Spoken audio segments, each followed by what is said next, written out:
Hello and welcome to another episode of Virtual Legality. I'm your host, Richard Hoeg, managing member of the Hoeg Law business law firm of Northville, Michigan. And today is just an absolutely huge day in video game stories. Very unexpected, being a Monday in the middle of June. But as it turns out, Microsoft has made a very big choice in how they are seeking to pursue their video game initiatives in the next generation. And since so many people have come into my comments and criticized me for being so critical of Sony and their moves towards PlayStation and the next generation with PlayStation 5, I think it only fair to note here that Microsoft is making a big U-turn, a very big U-turn on all of the business strategies they have had with respect to their video game streaming service, Mixer, as of right now. So without further ado, let's take a look at this article from The Verge. Went live less than a half an hour ago as of recording of this video.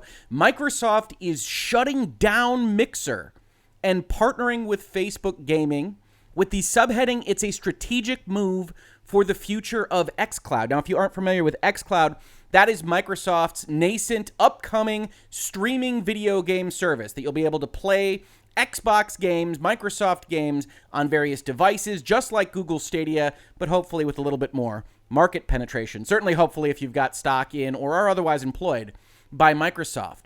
But if this headline takes you by surprise, it is with good reason. Mixer had been spending the past year essentially engendering goodwill with major celebrities across gaming, with signing exclusivity contracts. I remember just a year ago reading a big, long, almost advertorial from Penny Arcade talking about how much better Mixer is than Twitch and how much Gabe was enjoying it in the service.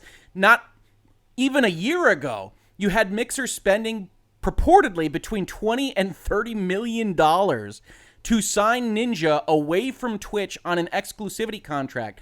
A situation that was so big, so unusual for the gaming and streaming industry that we did a Virtual Legality episode on it, which you can check out on this channel. But all of that has gone away as of today, or more specifically, as of a month from now when Mixer will be formally shutting down. And if that time frame seems abrupt, it absolutely is. You don't usually see corporate initiatives like a Mixer of a company that is as big as Microsoft. And make no mistake, Microsoft is absolutely enormous, just stopping on a dime. And so I looked at this article, I was reading it with some amount of shock, and I said, what happened here? Which is why this video developed. I thought as a corporate lawyer, hey, maybe they sold the assets, maybe they did something, and it just made too much sense. Sometimes you get into a situation in business where there is just an offer too good to refuse. And maybe that is what happened with Microsoft. But that isn't the case, at least not in this Verge article that appears to be the exclusive that has led this news item off this afternoon. There doesn't appear to be money changing hands. This is just Microsoft getting out of the entire thing. So let's take a look at what this article actually says. Microsoft is closing its Mixer service on July 22nd and plans to move existing partners over to Facebook Gaming. Now, Microsoft, not otherwise affiliated with Facebook, other than the fact that they are big tech corporations that have continuing relationships, as we will see and discussed in this article, but you don't see what you would expect to see if you're expecting an acquisition. You don't see, oh, they are selling it to Facebook Gaming. They are transferring something to Facebook Gaming. No, this is described almost as if two buddies just had a handshake deal at a bar somewhere, and they said, well, you know, we're going to shut down.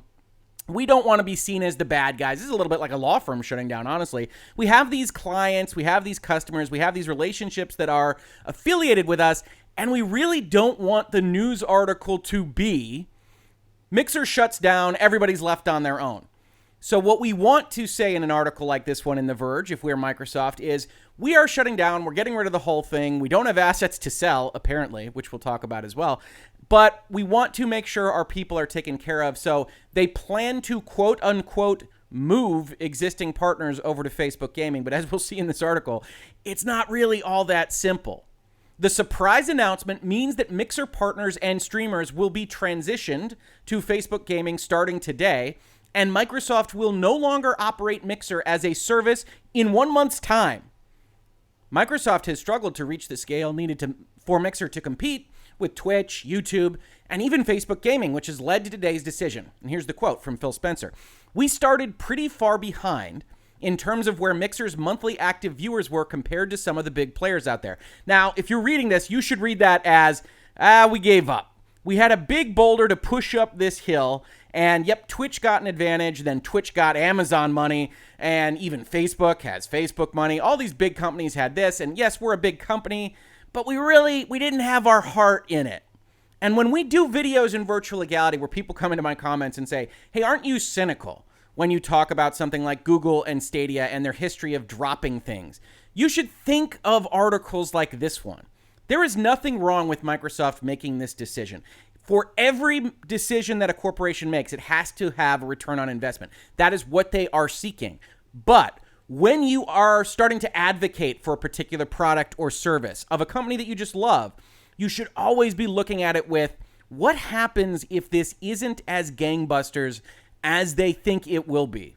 And some companies are better at maintaining things, either as loss leaders or just not as profitable as they would like, than the Googles and the Microsofts of the world. So I look at these kinds of articles, I look at things like Stadia and other initiatives, and I don't look at them with cynicism as much as realism. I say, hey, if this doesn't take off, it's not going to take off. They're going to drop it. And I think Google's going to drop Stadia. I really honestly do. Microsoft looked at this and said, hey, we've poured all this money in. We've clearly had a lot of strategic resources put behind Mixer. It wasn't making Twitch money. It wasn't making maybe even Facebook gaming money. It certainly wasn't the next YouTube. And then we just decided to stop.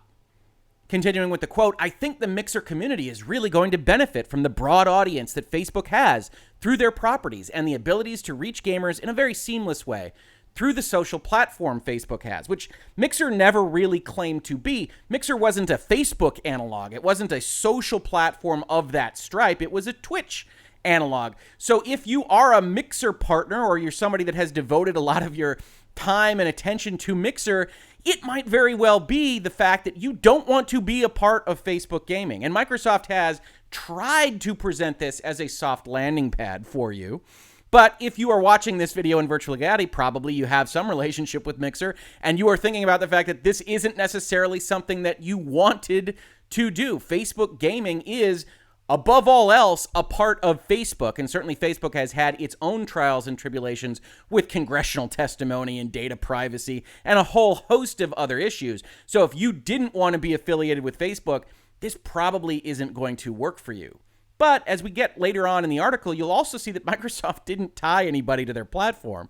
So they didn't tie anybody to their quote-unquote being transitioned to Facebook either, and that includes their exclusive contracts. We will get to that in just a second.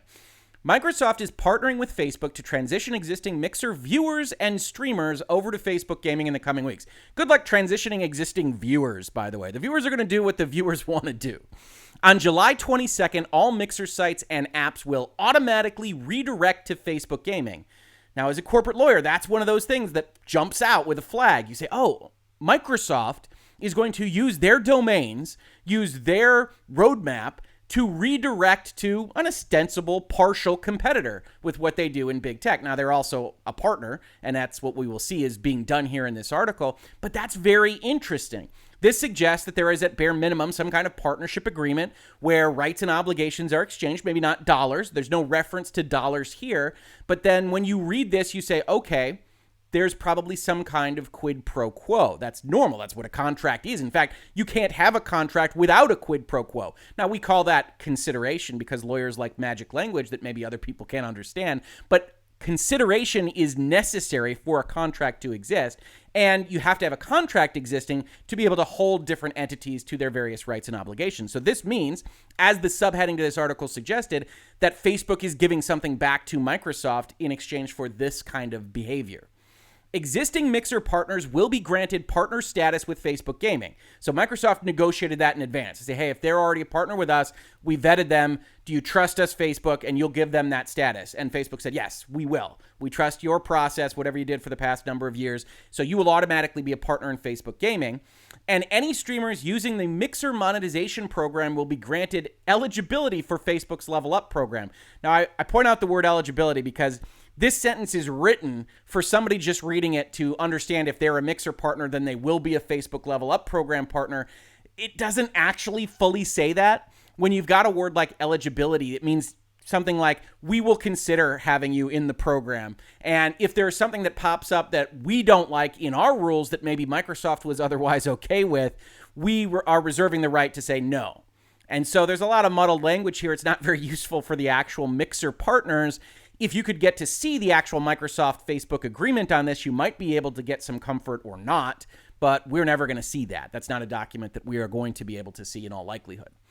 Mixer viewers with outstanding Ember balances, which I believe are like Twitch bits, channel subscriptions, or Mixer Pro subscriptions will receive Xbox gift card credit. Now, in all honesty, the chances are that the terms of Mixer said when you buy these things, when you subscribe for things, when you buy these bits or Ember or whatever they want to call it, that they're non-refundable, you don't get anything back. So to some level, Microsoft is probably giving you something that they didn't have to. However, because this all is going to rub people the wrong way immediately, they probably had to do something for public relations purposes. And it's worth noting that Facebook, whatever program they have for subscriptions and bits and Ember and things like that, they weren't willing to have that transfer over. Microsoft isn't giving cash in exchange for whatever they received for the Ember. Facebook isn't honoring that. And so instead you get this kind of weird gray area where Microsoft is essentially giving you store credit for things you might not otherwise be buying. Like, you might only be watching Mixer to watch talk shows or things unrelated to Xbox games. Maybe you're watching PlayStation games and you don't even have an Xbox. Maybe getting Xbox gift card credit isn't exactly the same as whatever you bought in Ember. But from a contractual standpoint, chances are Microsoft didn't owe you anything. So this is one of those gray area kind of subjects. Still, it's likely to rub at least some folks the wrong way. Now, Microsoft's choice to partner with Facebook is clearly a strategic one that's also related to broadening the appeal of its upcoming xCloud game streaming service and its overall gaming efforts. Microsoft will work closely with Facebook to bring xCloud to Facebook gaming, allowing viewers to click and immediately play games that people are streaming. So this is the Stadia analog, right? This was probably always going to be the plan with xCloud and Mixer. Microsoft didn't like where Mixer was going, didn't like the numbers they were seeing when they hired Ninja, and Ninja lost however many millions of viewers he lost. They didn't like the prospects that they had competing in this space. So what they did is they said, we don't want to run Mixer anymore. We still want to have an entry point into this kind of click and buy things from us paradigm. And this is the quid pro quo. Somehow, Facebook Gaming is going to integrate directly with Microsoft's xCloud game streaming service, and Microsoft is, hopefully for them, going to make money off that affiliation while still giving their partners at Mixer a landing spot that will hopefully, again from their perspective, keep the negative publicity down to a level that they can accept. It's a vision that's very similar to Google's ambitions with Stadia, but Mixer has lacked the scale and viewership to truly deliver this more broadly. Microsoft recruited exclusive streamers like Ninja and Shroud with big deals, but they haven't been enough to get more people using the service over rivals. Ninja, Shroud, and other top streamers are now free to rejoin Twitch or stream on Facebook Gaming. Now, we got to dive into that a little bit. As we talked about, Mixer offered something like $20 to $30 million to Ninja. We didn't get more specifics about this range, and they were also signing other people up to things like $10 million deals. And the question is, what in the world did Microsoft pay at the front end? What were the termination rights under the contract? All we know right now is what we can piece together, which is that someone like Ninja signs on with Mixer on an exclusive basis, which means that he wasn't allowed to stream elsewhere. And he probably did that at the front end for some amount of money up front, because if he didn't do it for that, that would have been very silly. And then also for a continuing amount of money for the term of the contract. Now, with Mixer going under, and apparently with the contract dying at the same time, because if it wasn't, you would assume that Microsoft, having already paid, would simply transfer the contract rights over to Facebook. That would be a good thing from Facebook's perspective, to have Ninja essentially forced to come on board. That they aren't doing that suggests that on a closure of the company, the contract goes away, and Ninja almost certainly keeps the money he's already been paid.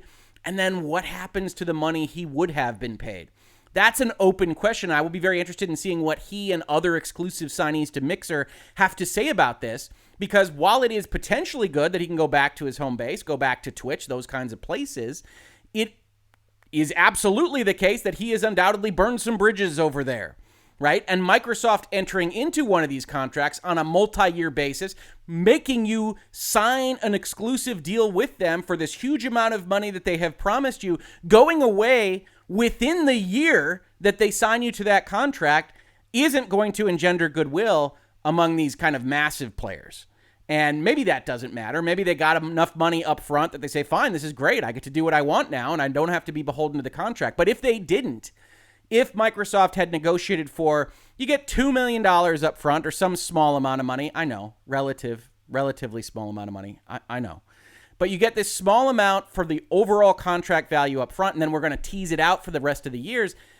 You have to assume Microsoft isn't going anywhere. Mixer isn't going anywhere. This is essentially a sign of good faith that Mixer is going to hang around for the term of that contract. And then to close within the year, I mean, this is the kind of thing that if that contract didn't give you what you expected, and more specifically hurt your relationship with your former quote-unquote employer, at least partner program like a Twitch and Amazon, then you start to look at, are lawsuits something that I need to consider? When you're talking about multiple millions of dollars, if it didn't go exactly the way you want, you can pay for a lot of lawyer time and try to go get some of that money back, try to go get a settlement. And so that'll be something that I watch as well. It'll be very interesting to see. And a lot of that is going to be based around what structure these contracts had with the exclusives that Microsoft signed. Like I said, it might be that they paid most of it up front, and then these guys are thrilled because they can go back to where they wanted with a whole bunch of pocket change to go back to where they wanted to be in the first place. But if that wasn't the case, look at this news item, because this could be the start of something pretty significant in this space. Microsoft faced a decision between ditching Mixer, selling it off, or even investing more money in it without a guarantee it would hit the scale it needs to compete. Yep. Those are generally your options. Continue to grow it, ditch it, or sell it. When I talk to a client, that's the basic universe of things that you can do with an asset like this. Spencer says it wasn't as much about return on the sell, return on investment, how much money you can get, as it was about finding a partnership that was the best thing for the community and streamers, which says a couple of things when you're reading between the lines. We probably shopped it. Once we decided we aren't going to pursue Mixer, we probably had some back channel conversations. Say, hey, would you be interested in this? Would you be interested in this? If you were, what would you pay for it? Oh, by the way, none of our people are signed up to contracts that will survive this. Does that matter to you? Oh, it does? That lowers the value. What are these assets that we have? Oh, you already do that better? Well, that's also a problem. But maybe we have some stuff we could sell. And then when that number gets low enough, you start saying, okay, maybe we should start looking at a strategic partner. Facebook calls you up. You say, what can I get for this? Well, we'd be happy to integrate xCloud, and we would be happy to give you some kind of cut that might be more than you would otherwise get in a different space. And then you also get what you wanted out of your Mixer platform, and you don't have to pay for it. It's a cost-free profit center. How do you feel about that, Microsoft? And eventually you have that conversation with Facebook, and you say, yeah, that makes a lot of sense. And you do something like this. We think this is it, and it gives us a great place to launch more xCloud content and give gamers the ability to play from there. Now, there's more in this article. I never like to read all of it. We got a lot of the substance out of it. We appreciate The Verge and Tom Warren for writing this, for having these kinds of news items that we can reflect on in this virtual legality space. But overall, what is worth noting here is that yesterday there were two primary streaming services focused specifically on video game streaming, and now there's really one. And Facebook gaming is going to be making a push into that space, but Facebook gaming is and always will be tied to Facebook. And that is going to rub at least a certain subset of the video game population the wrong way. So in a very real way, the actual options for someone seeking to make money, seeking to make a lifestyle, seeking to maybe just get out there and play games with friends and see them and have them watch them in some kind of space, that universe of possibilities has been reduced, I think, in a real functional way. And I think the Mixer people, the people that are partnered with Mixer right now, are going to have an interesting transition process, whether they want to do that, whether they want to move over to Twitch, whether they want to do something else, whether they stop streaming entirely is going to be something that you are going to want to keep your eyes on. Now, the very last thing I wanted to address here, because I suspect this will wind up being tied into various articles about this story today, is over the weekend, a number of people, women for the most part, I believe, maybe entirely, wound up coming out on Twitter and various other places, Medium blog posts and things along those lines, to make certain accusations about Twitch communities, about Twitch streamers, and various types of things that I am certainly in no position to attest to the accuracy of, to speak out about or against. But it's worth noting that that happened, and I think more and more of these articles today and over the course of the week are going to be discussing that this was a movement, this was a series of conversations that happened over the weekend. And it wouldn't surprise me if a number of outlets wind up tying this news item to that one. And the very first thing I would say from a corporate law perspective is that there is no possible way that the conversations between Microsoft and Facebook about Mixer and xCloud and Facebook gaming took place over the weekend, took place over the last week or 2 weeks. This was probably a conversation months in the making. You don't have these kinds of corporate decisions made on the fly. One of the things we talk about in Virtual Legality is that all of these officers and board members and companies have a fiduciary obligation to not simply waste the assets. And so once it was decided at a strategic level that they were going to stop Mixer, they had an obligation to go and to figure out what the best landing spot for that was, what managed their public relations the best, who their partner would be, what they would get out of it, all of these things that do not get solved on a phone call, that do not get solved in a single dinner meeting, that do not get solved over a weekend in which a lot of bad things were being said about video game streaming and the community. This is particularly about Twitch, and I think this is going to be covered as a Twitch story, but there were certainly rumblings about Mixer and some other streaming solutions and potential celebrities and influencers on those platforms that could have a similar kind of accusation leveled at them. So the one thing I would say is just a kind of a going away point on this video is that I think it's an unlucky coincidence that something like this is announced right now. And maybe it was accelerated. Maybe it was going to be announced on Friday. That kind of thing can happen. But certainly this was a discussion way, way, way before any of the things that happened this weekend. And so I would be very reticent to tie those particular stories together. This has been Virtual Legality for today. I hope you enjoyed this. We love talking about the business and law of video games and other items of pop culture like movies and television. We think it presents an excellent prism for discussing what amounts to some pretty complicated things that nevertheless help the world be as it is as you see it in the news items that you love and the culture and media that you otherwise consume. We talk about these kinds of things all the time. We just did a post-mortem on The Last of Us Part 2, which we played over the weekend. And if you're interested in that game, the first 15 minutes of that is essentially a kind of review that is completely spoiler-free. So please do check that out. Otherwise, we've talked about recent Supreme Court decisions, Duke Nukem lawsuits, and all other manner of things that do touch on business and law in the realm of pop culture. If you watch this on YouTube, thank you so much for watching. And if you listen to it as a podcast, thank you so much for listening. And I will catch you on the very next episode of Virtual Legality. Virtual Legality is a YouTube video series with audio podcast versions presented as commentary and for education and entertainment purposes only. It does not constitute legal advice and does not create an attorney-client relationship. If you have legal questions about the topics discussed, please consult your own legal counsel.